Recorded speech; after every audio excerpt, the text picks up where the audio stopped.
Você vai ver agora com exclusividade no Fantástico, aliás, uma exclusividade mundial, a primeira entrevista do Papa Francisco a um jornalista desde sua eleição no Vaticano em março deste ano. É muito raro um Papa conceder uma entrevista como esta, que certamente é o que chamamos de furo de reportagem. Francisco recebeu o repórter Gerson Camarote, da Globo News, e falou ao Fantástico abertamente, sem reservas, sobre temas muito delicados, como é o caso dos escândalos no Vaticano. Com o seu jeito simpático e informal, ele falou também sobre a perda de fiéis. Disse o que espera de padres e bispos a partir do seu próprio exemplo de simplicidade. E comentou a calorosa acolhida que recebeu no Rio de Janeiro. O Papa falou também sobre as manifestações que tomaram as ruas do Brasil e deixou para os brasileiros de todos os credos uma mensagem especial. O que você vai ver agora é um depoimento histórico do Papa Francisco em sua primeira viagem internacional. A entrevista de Gerson Camarote contou com a participação do repórter Felipe Aui e imagens do repórter cinematográfico Fernando Calixto, os dois da TV Globo. Tarde de quinta-feira, residência Assunção, Morro do Sumaré. O Papa Francisco, que ficou hospedado aqui durante a Jornada Mundial da Juventude, abriu mão do descanso depois do almoço para receber a nossa equipe. Como de hábito, estava bem-humorado.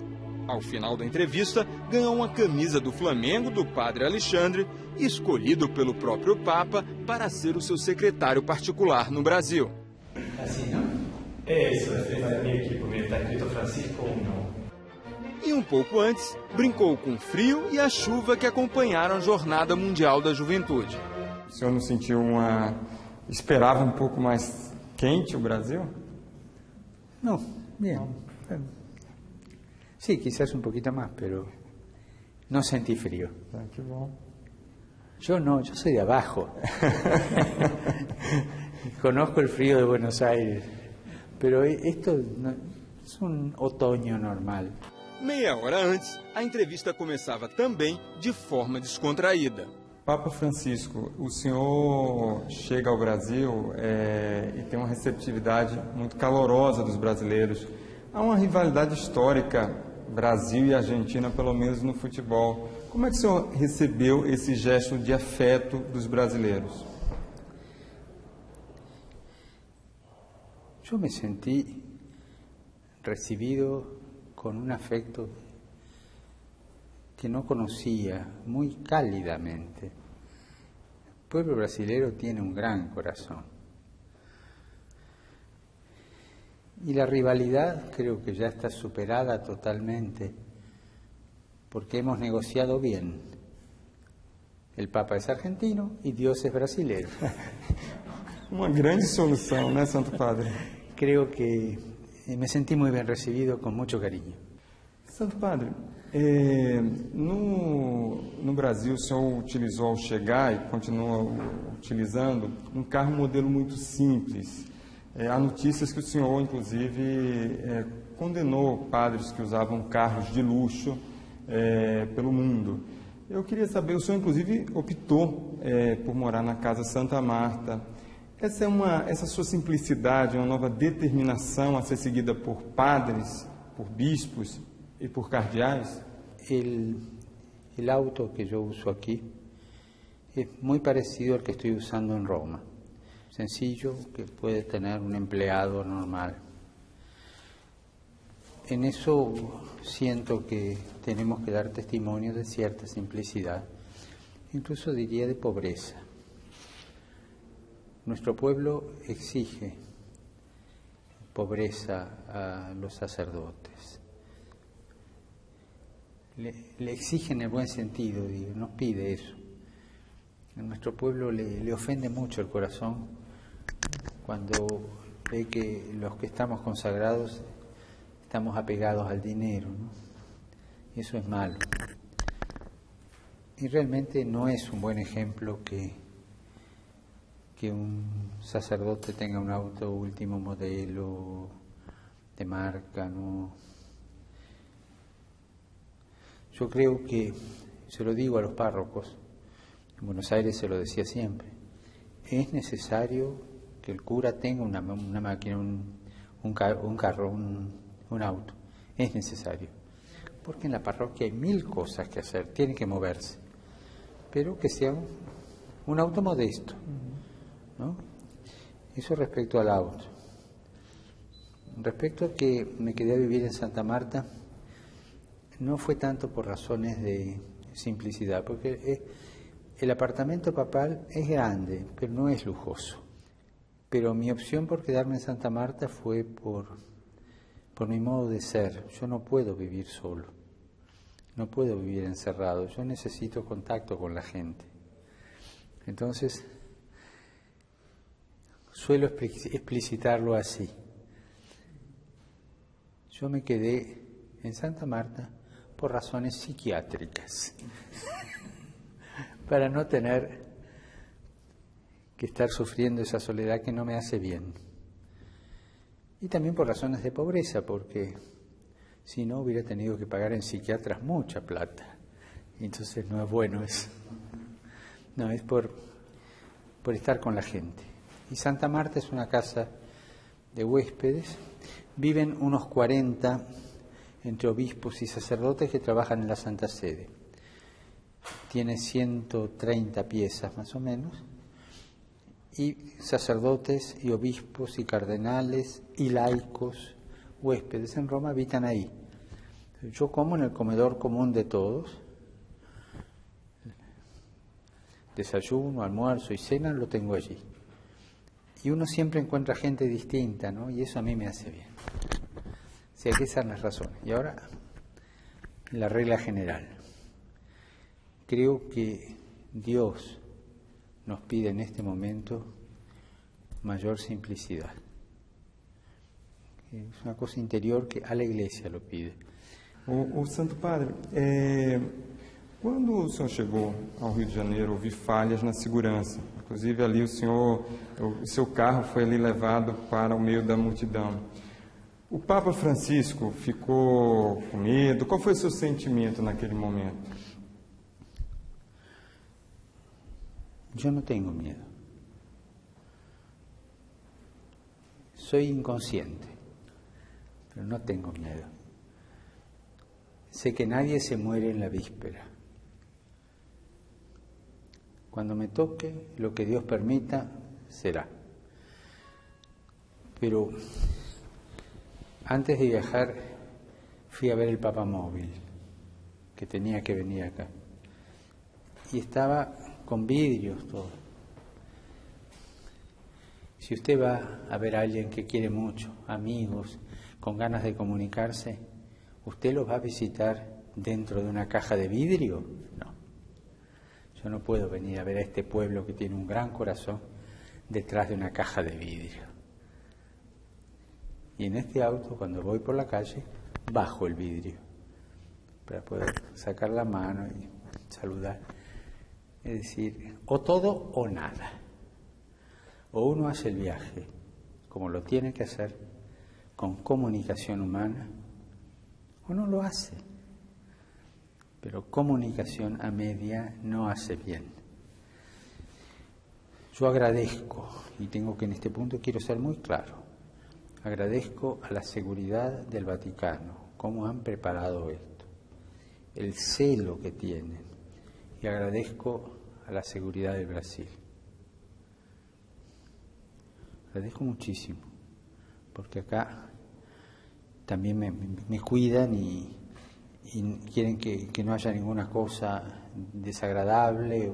Puede suceder que alguien me dé una trompada, o puede suceder. O sea, las dos seguridades han trabajado muy bien. Pero las dos saben que yo soy un indisciplinado en ese aspecto, pero no por jugarla de enfant terrible, no, sino porque simplemente vengo a visitar gente y quiero tratarla como gente, tocarla. Nas últimas 2 décadas, houve uma redução de quase 20 pontos percentuais do número de católicos no Brasil. No mesmo período, a população evangélica aumentou. Papa Francisco, seu grande amigo, Cardeal Cláudio Umes, aqui do Brasil, ele me falou algumas vezes já da preocupação dele com a evasão, com a perda de fiéis católicos aqui no continente, no Brasil especificamente, para outras religiões, principalmente para religiões evangélicas. E aí eu lhe pergunto, por que acontece isso e o que pode ser feito? No conozco las causas y tampoco conozco los porcentajes, no los conozco. No conozco la vida de Brasil como para dar una respuesta, ¿no es cierto? Creo que el cardenal Hume fue uno de los que habló, pero no estoy seguro. Pero si usted me dice que él habla, sabe. No sabría qué explicarlo. Invento una cosa. Para mí es fundamental la cercanía de la Iglesia. O sea, la Iglesia es madre. Ni usted ni yo conocemos ninguna mamá por correspondencia. La mamá, cariño, toca, besa, ama. Cuando la Iglesia, ocupada en mil cosas, descuida la cercanía, descuida esto y se comunica solamente con documentos, es como la mamá que se comunica con su hijo por carta. No sé si esto pasó en el Brasil, no sé, pero sé que en algunos lugares de Argentina que conozco sí pasó eso.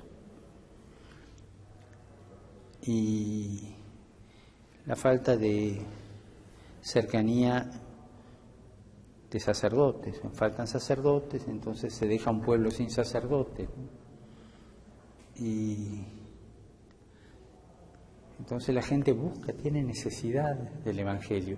Me contaba un sacerdote que fue como misionero a una ciudad del sur de Argentina donde hace casi 20 años que no tenían sacerdote. Evidentemente que la gente iba a escuchar al pastor, que necesitaba escuchar la palabra de Dios. Cuando él fue, una señora, una mujer muy culta, le dijo: estoy enojada con la iglesia porque nos abandonó. Yo ahora voy al culto los domingos a escuchar al pastor, que es el que alimentó nuestra fe durante todo este tiempo. O sea, falta de cercanía, ¿no? Y bueno, hablaron de eso, el sacerdote muy bien la escuchó, y cuando ya se iba para saludarla, le dijo: padre, un momento, venga. Y lo llevó hasta un armario. Abrió el armario, tenía la imagen de la Virgen, y le dijo: padre, la tengo escondida para que no la vea el pastor. O sea, esa mujer iba al pastor, respetaba al pastor. El pastor le hablaba de Dios y ella lo aceptaba, porque no tenía suministro ella. Pero las raíces de pertenencia las conservó escondidas en un ropero, pero las tenía. Ese es el fenómeno más, para mí, más serio. Este episodio me demuestra muchas veces el drama de esta fuga, digamos, de este cambio. Falta de cercanía. Yo vuelvo a repetir esta imagen. La madre así tiene al hijo. Lo cuida, lo besa, lo acaricia y lo alimenta. No por correspondencia. O Papa Bento XVI renunciou em fevereiro, no momento em que a Cúria Romana, o organismo que administra a Igreja, era alvo de uma série de escândalos. Lavagem de dinheiro no Banco do Vaticano, o vazamento de documentos sigilosos, conhecido como Vatilix, e no mundo havia também os casos de pedofilia envolvendo muitos países. Assim que assumiu, o Papa Francisco iniciou uma série de mudanças. Criou uma comissão para reformar a Cúria e alterou o Código Penal do Vaticano para punir com mais rigor abusos sexuais contra crianças, crimes financeiros e vazamentos de documentos. Recentemente, depois que o Papa nomeou uma comissão para fiscalizar o Banco do Vaticano, investigações sobre lavagem de dinheiro levaram à prisão o Monsenhor Nunzio Scarano, acusado de levar 20 milhões de euros da Suíça para a Itália em jatinho privado. Neste trecho da entrevista, eu pedi que ele falasse especificamente dos escândalos que envolvem a Cúria. Papa Francisco, quando o senhor foi escolhido no conclave, a Cúria Romana, especificamente, era alvo de críticas, inclusive críticas internas de vários cardeais. E o sentimento que eu percebi, pelo menos dos cardeais com quem eu conversei, era um sentimento de mudança. Esse sentimento está correto? Usted lo nombró hace un rato, este paréntesis. Cuando yo fui elegido tenía al lado a mi amigo, el cardenal Gómez, porque en orden de decanancia pues estamos uno detrás del otro, ¿no? Y fue el que me dijo esa frase que me hizo tanto bien: no te olvides de los pobres. Qué lindo. La Curia Romana. Bueno, la Curia Romana siempre se la criticó, más o menos. Se presta a críticas y como tiene que resolver muchas cosas, algunas cosas gustan, otras no gustan, algunos trámites están bien encausados, otros están mal enfocados, mal encausados, como en toda organización. Yo le diría esto: en la Curia Romana hay muchos santos, cardenales santos, obispos santos, sacerdotes, religiosas, laicos santos, gente de Dios que ama a la Iglesia. Pero eso no se ve. Hace más ruido un árbol que cae que no un bosque que crece. Se escucha el ruido de los escándalos. Ahora estamos con un escándalo de transferencia de $10 millones o 20 millones, no sé, de un monseñor de ahí. Un bonito favor le hace a la Iglesia este señor, ¿no? Pero hay que reconocerlo, este señor obró mal y la Iglesia tiene que darle la sanción que merece, obró mal. O sea, hay casos de ese tipo. En el momento del conclave, antes están los que se llaman congregaciones generales y hemos tenido una semana de reuniones, los cardenales. Y ahí se hablaba claramente de los problemas, todo, ahí se habla de todo. Porque estábamos nosotros solos y para ver cómo está la realidad y hacer el perfil del próximo Papa. Y ahí salieron problemas serios, derivados en parte de lo que ustedes conocen, de los Batilix y todas esas cosas, ¿no? Había problemas de escándalo allí, ¿no? Pero los santos seguían estando, ¿no? Esos hombres que dieron su vida y la dan por la Iglesia de manera silenciosa y con celo apostólico. También se habló de ciertas reformas funcionales que había que hacer. Eso es verdad.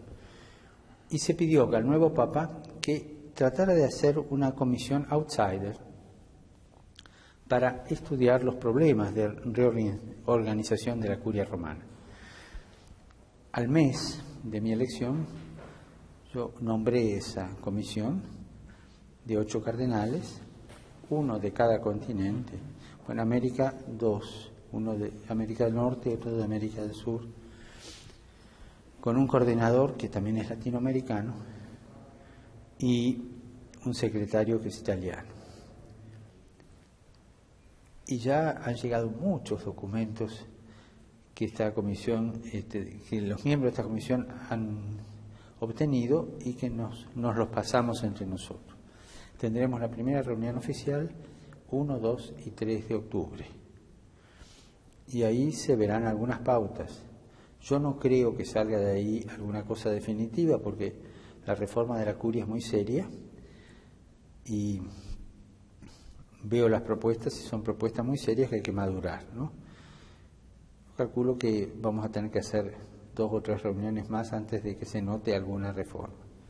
Por otro lado, los teólogos dicen esto desde, no sé si de la Edad Media, en latín dice, Ecclesia semper reformanda. La Iglesia siempre se tiene que reformar, si no se queda atrás. Así que también esto no solo es por los escándalos del Batilix, que los conoce todo el mundo, sino porque la Iglesia siempre se tiene que reformar. Y hay cosas que servían para el siglo pasado, hay cosas que servían para otras épocas o para otros puntos de vista y que ahora no sirven más y que hay que reacomodarlas. Entonces así la Iglesia es dinámica y responde a las cosas de la vida, ¿no? Todo esto se pidió en la reunião de cardenales previa. Nesse momento, o senhor chega, queria saber da sua mensagem aos jovens brasileiros. Estamos na Jornada Mundial da Juventude. Sua mensagem no momento em que os jovens estão nas ruas do Brasil protestando e demonstrando insatisfação. Insatisfação de uma forma muito ampla. Eu queria saber qual a mensagem para esses jovens. En primer lugar, que hay muy claro que no conozco los motivos de la protesta de los jóvenes. O sea, si yo digo algo sin aclarar esto, hago daño a todos, porque doy una opinión sin conocer, ¿no? O sea, con toda franqueza le digo, yo no conozco bien el por qué los jóvenes protestan. Primer punto. Segundo punto, un joven que no proteste a mí no me gusta, porque el joven tiene la ilusión de la utopía, y la utopía no siempre es mala, ¿no? La utopía es respirar y mirar adelante, ¿no? Y un joven tiene más frescura, menos experiencia de la vida, es verdad, ¿no? A veces la experiencia de la vida nos frena, pero tiene más frescura para decir sus cosas. Un joven es esencialmente un disconforme, y eso es muy lindo, pero eso en general de todos los jóvenes. Yo diría en general, hay que escuchar a los jóvenes, hay que darles sitio de expresión y cuidarlos para que no sean manipulados, porque hay, así como hay trata de personas, el trabajo esclavo, en tantas tratas de personas, yo me atrevería a decir una cosa y sin ofender. Hay gente que busca la trata de jóvenes, manipulando esta ilusión, este disconformismo que hay, y después le arruinan la vida al joven. Entonces, cuidado con la manipulación de los jóvenes. Al joven siempre hay que escucharlo, cuidado en una familia. Un padre, una madre que no escuchan a su hijo joven, lo aíslan, le crean tristeza en el alma y no se enriquecen ellos. Na sequência, o Papa abordou um assunto sobre o qual ele havia falado no encontro com os fiéis argentinos na Catedral Metropolitana do Rio, na mesma quinta-feira: o dinheiro. Este mundo actual que estamos viviendo había caído en la feroz idolatría del dinero. Y se da una política mundial muy impregnada del protagonismo del dinero. Quien manda hoy es el dinero. Esto significa una política mundial de tipo economicista, sin ética que la controle, un economicismo autosuficiente, y que va arreglando las pertenencias sociales de acuerdo a esta conveniencia. ¿Qué sucede entonces? Cuando reina este mundo de la feroz idolatría del dinero, se concentra mucho en el centro, y las puntas de la sociedad, los extremos, son mal atendidos, son descuidados y son descartados. Hasta ahora vimos claro cómo se descarta a los ancianos. O sea, hay toda una filosofía para descartar al anciano. No sirve, no produce.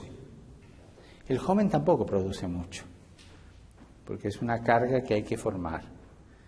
Ahora estamos viendo que la otra punta, la de los jóvenes, está en proceso de descarte. El alto porcentaje de desocupación juvenil que hay en Europa es alarmante. Nos encontramos a un fenómeno de jóvenes descartados. Entonces, para sostener este modelo político mundial, descartamos los extremos. Curiosamente, los que son promesa para el futuro, porque el futuro nos lo van a dar los jóvenes, porque van a llevarlo adelante, y los viejos, que tienen que transferir, hacer el trasvasamiento de sabiduría a los jóvenes. Descartados los dos, el mundo cae. Hoy día hay chicos que no tienen que comer en el mundo. Hay chicos que mueren de hambre, de subalimentación. Basta ver ciertas fotografías de algunos lugares del mundo. Hay enfermos que no tienen acceso a la salud. Hay hombres y mujeres mendigos de calle que mueren de frío en el invierno. Hay chicos que no tienen educación. Todo eso no es noticia. Bajan 3, 4 puntos las bolsas de algunas capitales y gran catástrofe mundial. ¿Me entiende? Sí. Ese es el drama de este humanismo deshumano que estamos viviendo. Por eso hay que recuperar los extremos, los chicos y los jóvenes, y no caer en una globalización de la indiferencia de estos dos extremos que son el futuro de un pueblo. Perdón si me fui y hablé de más, pero creo que con esto le di mi punto de vista. O sea, ¿qué pasa con los jóvenes en Brasil? No sé, pero por favor, que no los manipulen, escúchenlos. Y acá hay un fenómeno mundial mucho más allá del Brasil. Papa Francisco, queria talvez a última pergunta. Qual mensagem, ou o que o senhor falaria para os brasileiros católicos, mas também para os brasileiros que não são católicos, ou seja, de outras religiões? Creo que hay que fomentar una cultura del encuentro en todo el mundo. Todo el mundo. O sea, que cada uno sienta la necesidad de dar a la humanidad los valores éticos que necesita hoy día la humanidad y defender esta realidad humana. Y en ese aspecto creo que es importante que todos trabajemos por los demás, podar el egoísmo y un trabajo por los demás según los valores de la propia fe. Cada confesión tiene su creencia, pero según los valores de su propia fe, trabajar por los demás. Y nosotros encontrarnos todos para trabajar por los demás. Si hay un chico que tiene hambre y no tiene educación, lo que nos debe interesar es que deje de tener hambre y que tenga educación. Si la educación se la dan los católicos, los protestantes, los ortodoxos o los judíos, a mí no me interesa, me interesa que lo eduquen y que le quiten el hambre. Eso tenemos que ponernos de acuerdo. Hoy día la urgencia es tal que no podemos pelearnos entre nosotros a costilla de los demás. Primero trabajar por el prójimo. Después hablar entre nosotros con mucha altura, dando razón de nuestra fe cada uno, buscando entendernos, ¿cierto? Pero sobre todo hoy día urge la proximidad, la salida de sí mismo para solucionar los tremendos problemas mundiales que hay. Creo que las religiones, las diversas confesiones, me gusta hablar más bien de diversas confesiones, no pueden irse a dormir tranquilas mientras haya un solo chico que muera de hambre, un solo chico sin educación, un solo joven o anciano sin servicio de salud. Pero el trabajo de las religiones, de las confesiones, no es beneficencia, es verdad. Pero al menos en nuestra fe católica y en nuestra fe cristiana vamos a ser juzgados por estas obras de misericordia. Muito obrigado, Papa Francisco. Muito obrigado. Yo le agradezco a usted la amabilidad que tiene.